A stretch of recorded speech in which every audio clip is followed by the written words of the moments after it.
Thank you for joining the ESBC podcast network.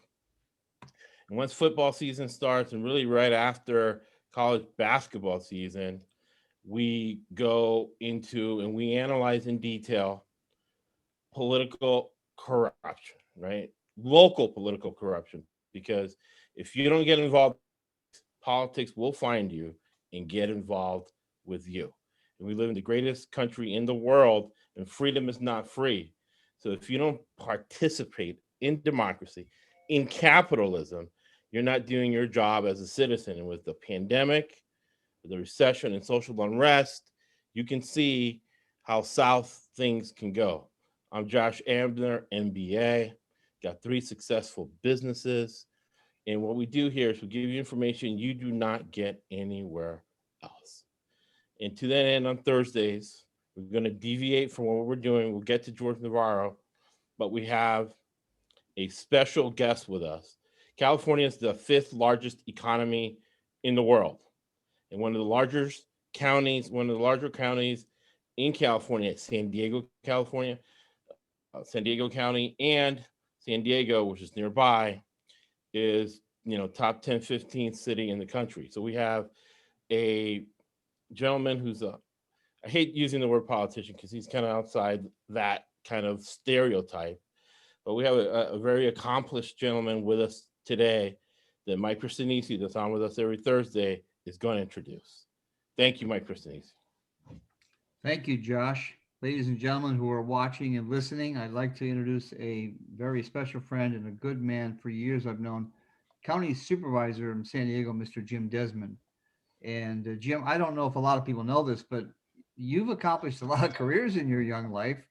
And maybe you can take just a minute and talk about from airline pilot to entrepreneur to mayor of San Marcos to now county supervisor, kind of catch us up on what's going on with Jim Desmond these last few years. Well, it's been a roller coaster ride here for the last year, that's for sure. Thanks, Mike. Happy to be here. You're right. The Navy brought me here to the San Diego region many years ago, and met my beautiful wife here, and we raised our family in San Marcos. And I was, as you mentioned, as an airline pilot for 33 years for a major carrier. And I got to fly all over the world, and it was a great, beautiful career. I started a tech company in the 90s, and from that, I got involved in the local economic development, the Chamber of Commerce, kind of went up the ranks, ran for city council, ran for mayor for 12 years at the city of San Marcos, and then decided to take what I learned in San Marcos and take it to the county, and hopefully try to make the county a better place like we did in San Marcos. And I did recently retired though from the airlines. I got a COVID exit. I retired a little bit early because of just a reduction in the amount of flying and things like that going on there. And so I actually, right before I started for the airlines, I actually went to San Diego State, got a degree in electrical engineering, and so yeah, I like to keep busy, and this new job has definitely kept me busy. Yes, sir. Yes, sir. 3 bags full. So I want to piggyback on one thing you said. You talked about this COVID-19 and you had to take an early retirement. And you were still very active as a pilot. You were still you could do all the pilot duties. They just said, hey, Jim, we're going to cut back and blah, blah. And here's an opening.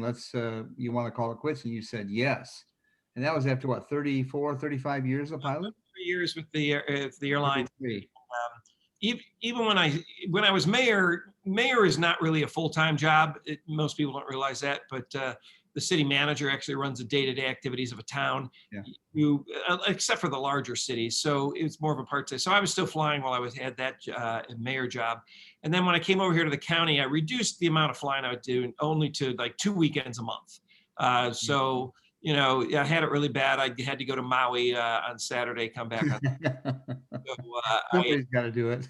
Somebody has to do that. But yeah, with COVID, it was actually, it's kind of bittersweet leaving early, but they were going to have to lay off a lot of pilots. And so there was about 2,000 of us, I worked for Delta Airlines, 2,000 of us that took that kind of an early out and handshake out the door, so that potentially they didn't have to lay off as many pilots. And so Hmm. there was like 15,000 of us at Delta. And so 2,000 wasn't a huge number, but it helped them get, it helped them. I got out early and other people got to keep their jobs. So it worked out, Yeah. well. So as far as COVID-19, right? You're an entrepreneur. You've been in the private sector. So I know that there's always a little bit of a clash between you that had that business experience versus people who are lifers in government. How has that been now mitigating now that we're in a panic situation? Now, if I've been an entrepreneur, for 20 years, I had a restaurant for $6,000 in rural Florida. And they said everybody was racist. Me as a dark Cuban, I sold it for $800,000 6 years later. And I say that because being an entrepreneur equals anxiety. So you've had experience as a pilot. Not every flight was perfect. So now you're in a panic situation. You have all this experience, right, as an entrepreneur, and now you're dealing with career politicians in government. How has that been? How have you mitigated the situation? And give us an overview of businesses opening up back in San Diego. Well, one of the things in our business that I learned, when I signed the front of the check, not always the back of the check, and Right. there's a lot of anxiety in businesses. Is this client going to pay me because I got to make payroll, or Exactly. this money isn't coming in as best. Things don't always work out as well, and Yeah. even in the airline business, what we did is, as a pilot, as a captain of a flight, I managed risk, and that's the same Yeah. thing entrepreneurs do. Is you manage risk, you take risk. I mean, just getting on an airplane is taking a risk, but you have to manage that risk. And I would always kind of say, I came from the private sector. I'm not a career politician. I didn't do it that way. I just try to, common sense, do what's right, get the heck out of the way, is kind of my philosophy with politics. But it's all about managing risks. And when I do see some of my colleagues that they've never really had a job in the private sector, and a lot of people have just worked for politicians and then they became one themselves. They're good people, and they've got a different perspective on things. Right. Nothing bad about them, but it is a different perspective, and I try to bring that. I try to speak for the common man. I try to be, okay, how can we make this work? Here's what we've been, here's the cards we've been dealt. How do we make the best of it? I tried with common sense, especially with COVID here, to make a balance between, okay, we got all the health information. We know who's most vulnerable. We know what the precautions are, what we have to do to take them. But there's also an economic side. So it's not just the health side. It's also, we got to keep the economy going so we can have the money to provide to individuals who have need or have new needs now because of the virus. So we have to balance that out. And I took more of a practical approach, I think, to businesses and the closures, to saying, we cannot, a lot of these businesses should be allowed to operate safely and have that opportunity.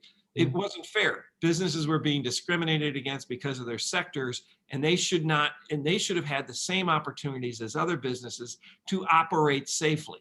And many of them, 99.9% of them, were willing to do that, but they just weren't given the opportunity, and they were penalized without data or facts, by what the governor had set up with his color-coded tier system.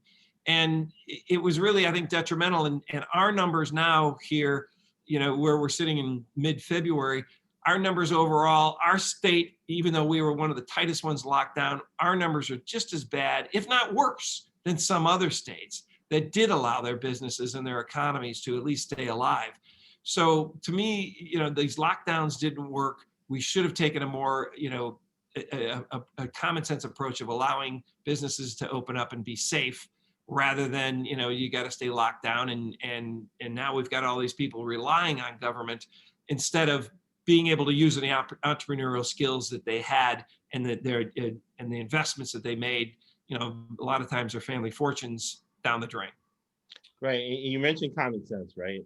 And Maestro Sinisi and I always refer to that, but common sense isn't so common. And a good definition of common sense I've heard recently is information that you don't have to have a college degree, right? And you mentioned the common sense, but we can all agree on. How's that approach are you going to take now on the commission, where you're outnumbered, where for the first time in a long time it's a more liberal commission, and you're the perfect guy for it, from what I'm hearing, being able to sneak in a vote or two for the people? Well, I'm still going to keep working on things. I'm still, there's still other issues that, need to be dealt with. I'm glad the vaccination's here and the vaccine's here. And I know some people don't want the vaccine. That's fine. We're not going to force people to take it. But, I'm pushing for the vaccines and making sure we do that. But, there's still other issues. There's homeless issues. There's behavioral health issues. We've got issues with our jails and our courts. And there's still a lot of work that can be done. And I'm gonna focus on that.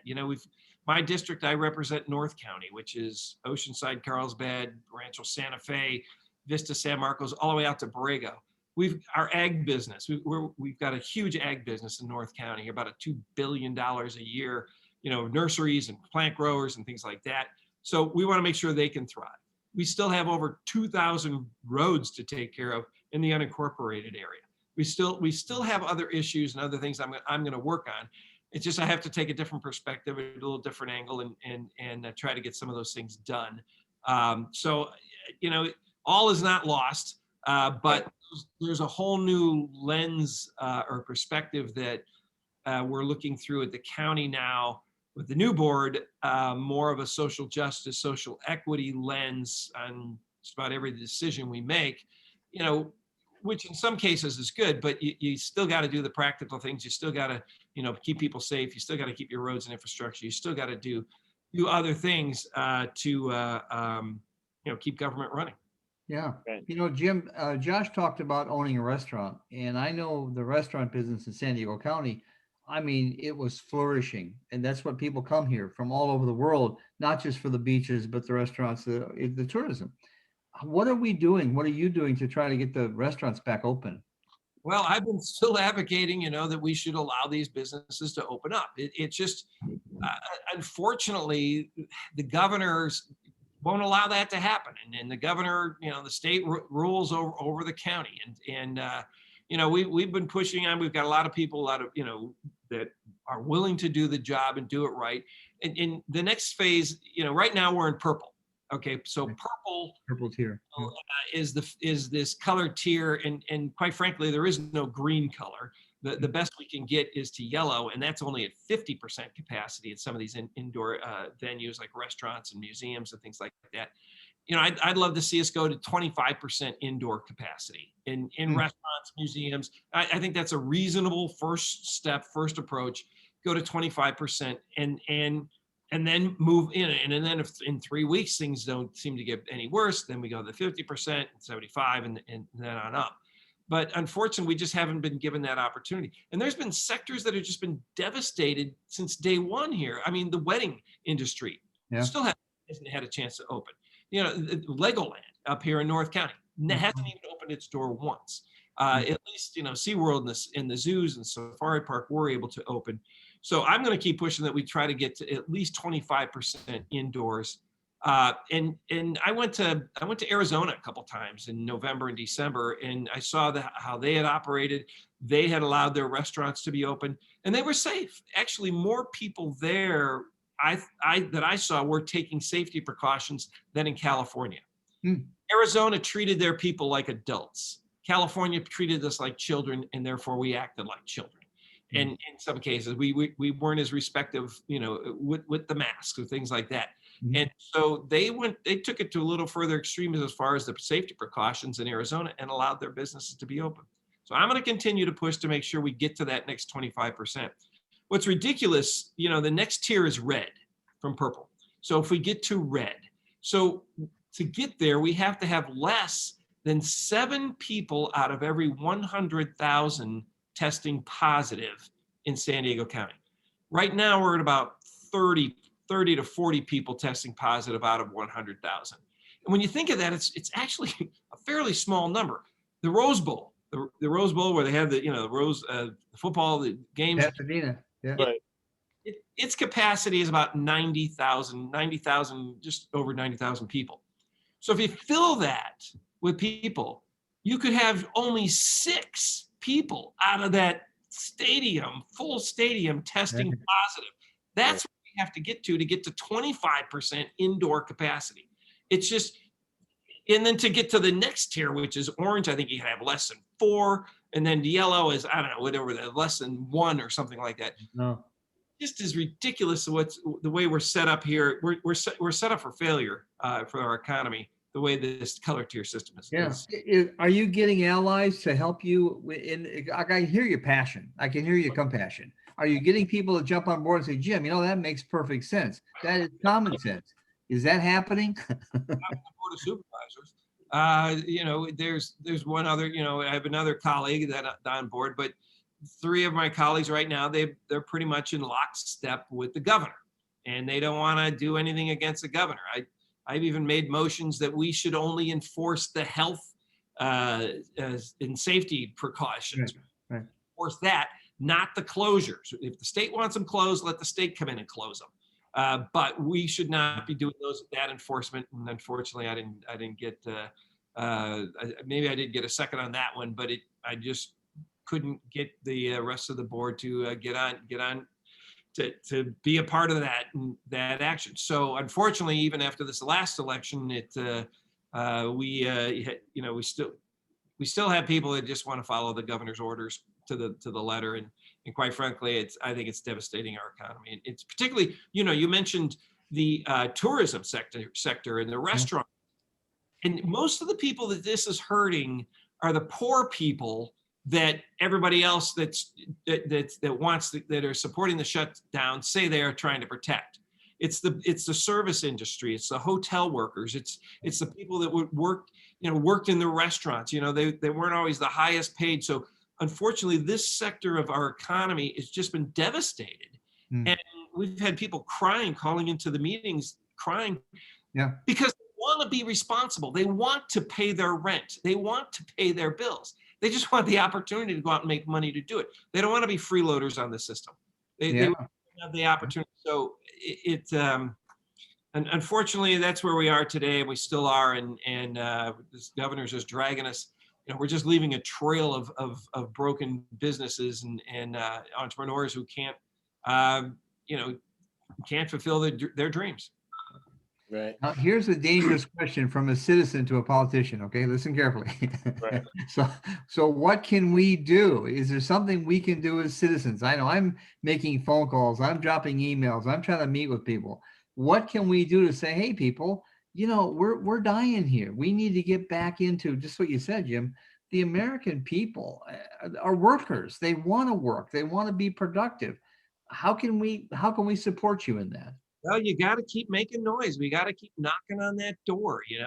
There's people, attending some of these rallies and building up the pressure. And the governor has moved to pressure. Remember at the very beginning, he was going to close down all the beaches everywhere. And backed off on that.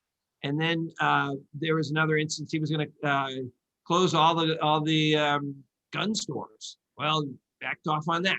And then he did move a couple of sectors into the purple tier that used to be in red, and that was the barbershops and nail salons and hair salons and things like that. He moved those into the purple. So and now there's been a lot of noise. I don't want to call it noise because I want to be more respectful of that. Activity towards getting kids back out to play. Yeah. To compete on the and get out in a lot of these high school schools. Yes. We have somebody sent me a list. It was like 25 teams that were from San Diego County were competing in Yuma over the weekend. Yeah. So you got all these people driving now to Yuma and paying $600 a night at the Motel 6 in Yuma or whatever. It was very they were getting lots of money for their hotel rooms in Yuma, Arizona. So we got people driving to compete out of state instead of being able to do it here in state safely. Yeah, I have a comment. I hit you with 2 questions. It's always bothered me for over a decade. But you're gonna love this study, and I'll send it to you of high school football in the South. through 10 states in the South, and they had a lower transmission rate than the kids that stayed at home. So it's actually beneficial for you to go out and play high school football than having the kids stay at home. Yes, yes. The two things that have bothered me actually for decades, right? Because I was in San Diego when Gary Templeton was the Ozzie Newsome, and then Gary Templeton was a shortstop for the Padres. And out of the last 10 mayors of the city of San Diego, 5 of them are convicted felons, right? And poor Miss O'Donnell ended up homeless in Vegas, walking in the street with severe mental health. So those are the two questions I have. And I love people that get into public service like you that has their own money. You give me the impression that nobody can buy Jim Desmond, but those guys do come up to you. And I have, friends who are public elected officials high up there, and they tell me the stories of the guys that come up to you. How do you handle those guys? And how do you see the people around you handling those guys? It's almost like a quid pro quo for all kinds of different things that come at you. And second, something that I think you can find consensus on the board is ideas to deal with the homeless issue. And really, now with the pandemic, my wife's a psychotherapist, and she worked for the Community Services Foundation in San Diego for many, many years. So she's very familiar with the mental health problems. And she's like, you know what? You have PTSD, right? You have PTSD of a home invasion. And I was able to take care of a home invasion in the South of Florida. In a way, people are telling me I could not take care of it now here in California, but that's a different issue. And she's like, the pandemic has given you trauma. It's not normal. So there's a lot of, and I had a very good conversation with a guy who works really good in San Diego as well, rehabilitating inmates and getting them back into society. And he's saying that 80% of inmates are in there because of unresolved trauma. So what are your thoughts on both those things? Handling those guys, the quid pro quo, local political corruption guys, the Economist did a study, 115 countries, which ones were corrupt, which ones were not. They found that all 115 countries were corrupt. So how do you handle that from your standpoint? What's your philosophy on that? And the homeless issue and mental health in San Diego County? Well, that's a lot, Josh, I'll tell you. Good answer. Good answer. Compartmentalize things. Okay, on the quid pro quo stuff, I have people that donate to my campaign. And I, sometimes they get upset with me because if I don't always vote, Right. But, I tell anybody who donates to my campaign, I tell them you have my ear, but so does everybody else. Right.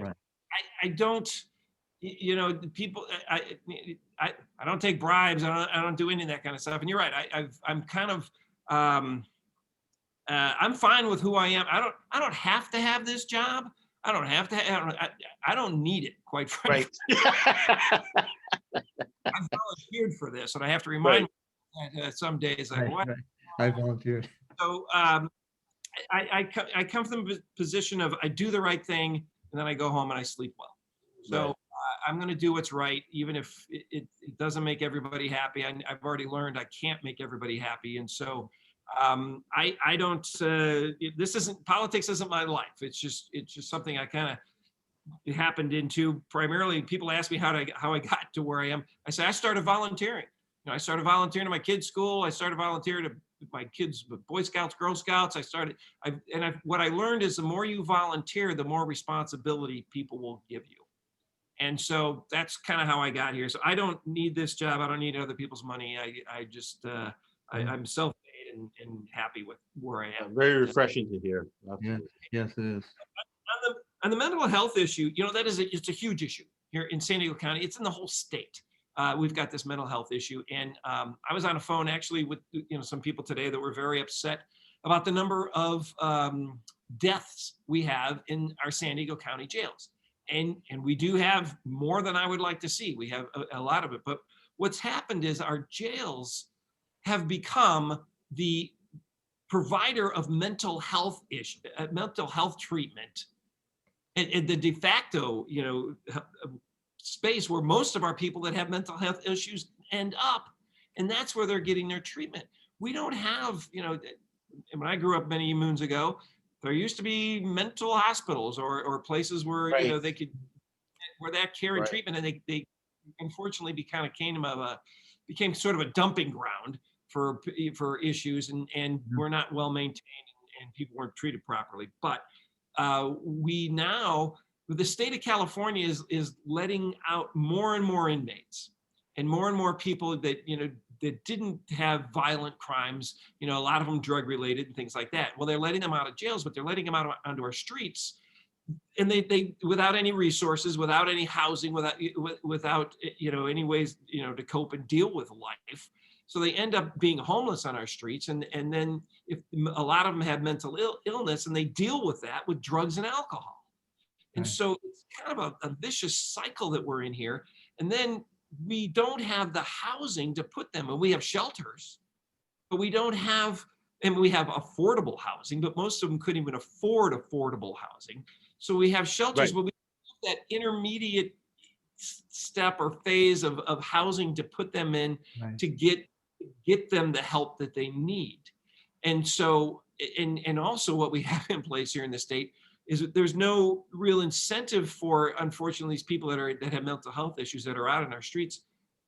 They don't have to, if they don't want help, they can refuse it, and there's nothing we can do about it. I think there needs to be some sort of a threshold of mental incapacity that we should be able to take people and say, either you go to jail or you go to get help here, or start getting some programs. At the county, we got lots of money for programs, but we don't have money for housing or to place some of these people in housing. And like I said, if they don't want to be there, they can just walk.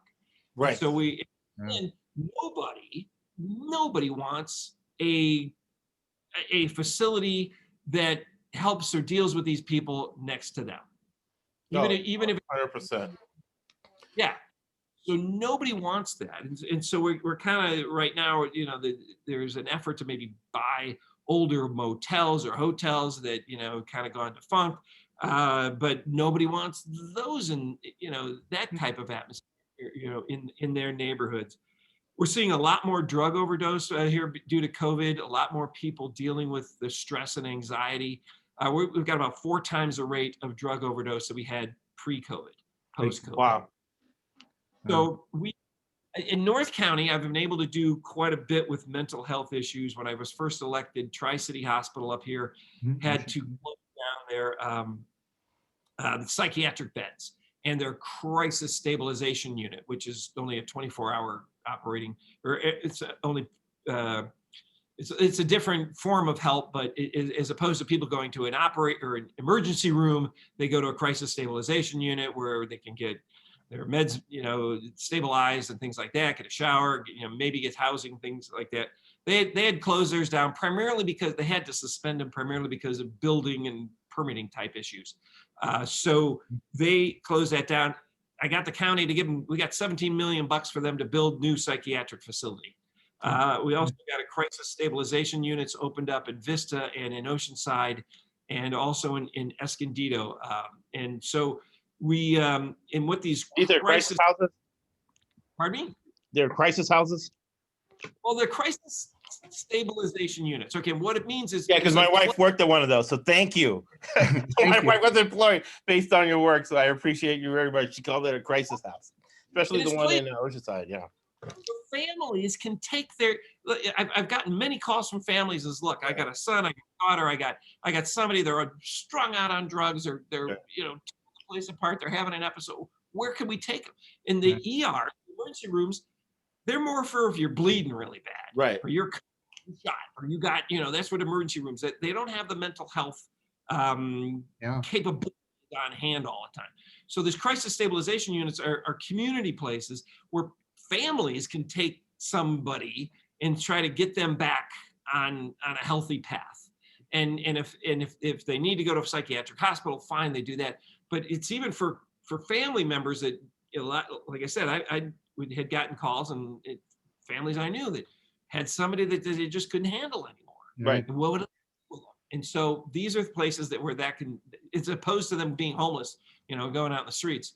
So we've done some good work here in North County. Yep. Matter of fact, we've done more in North County than other sectors of parts of the county here, and getting some of these mental health issues.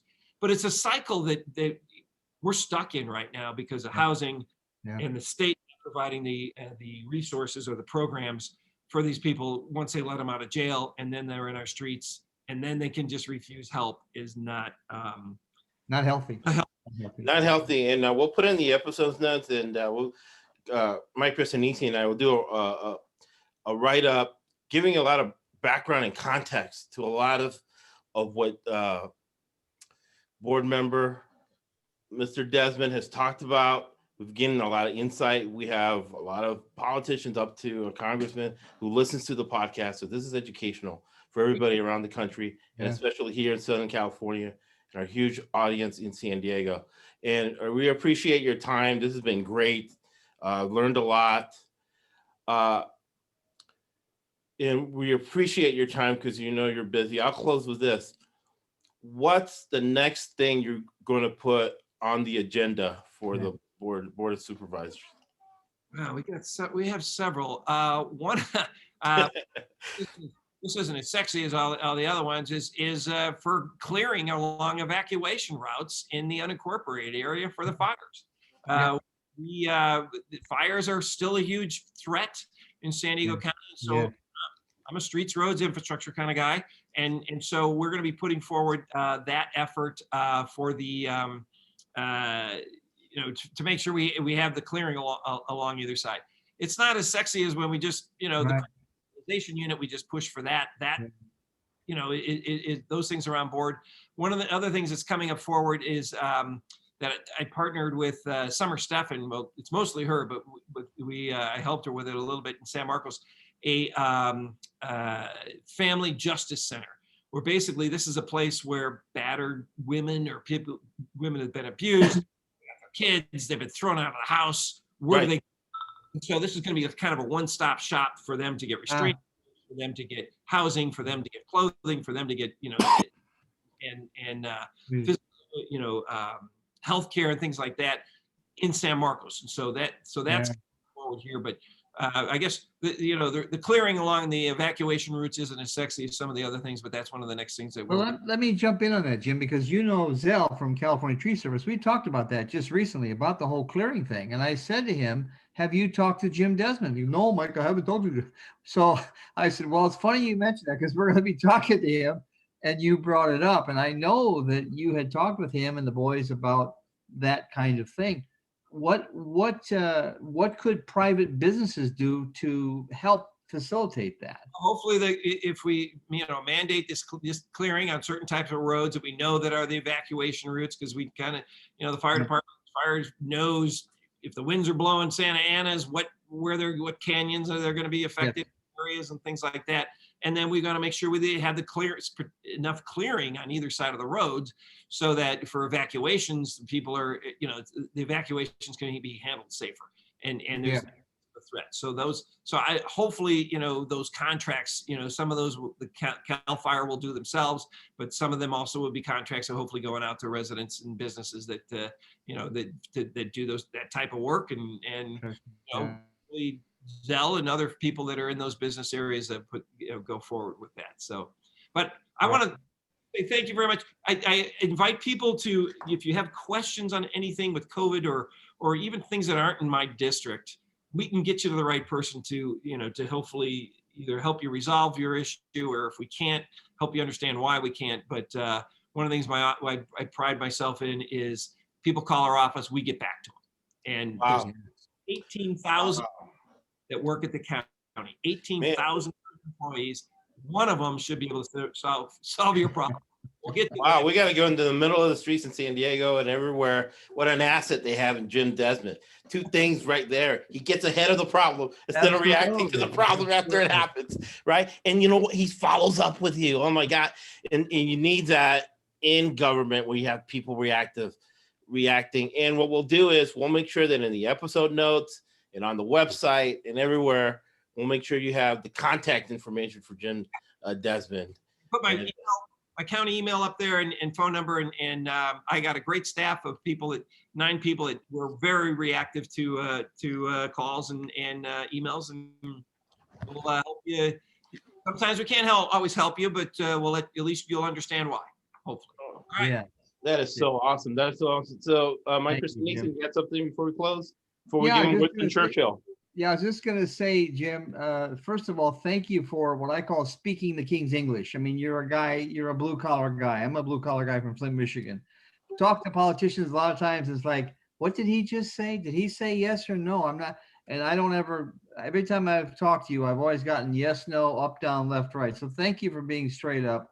And number 2, thanks for taking this time to share with us and with the listeners and viewers, because a lot of people need to know that you are a resource. You are an asset. You are the kind of guy that says, hey, here's a parade. Let's jump in front of it. Okay. Let's not get behind the horses. That's not a place to be.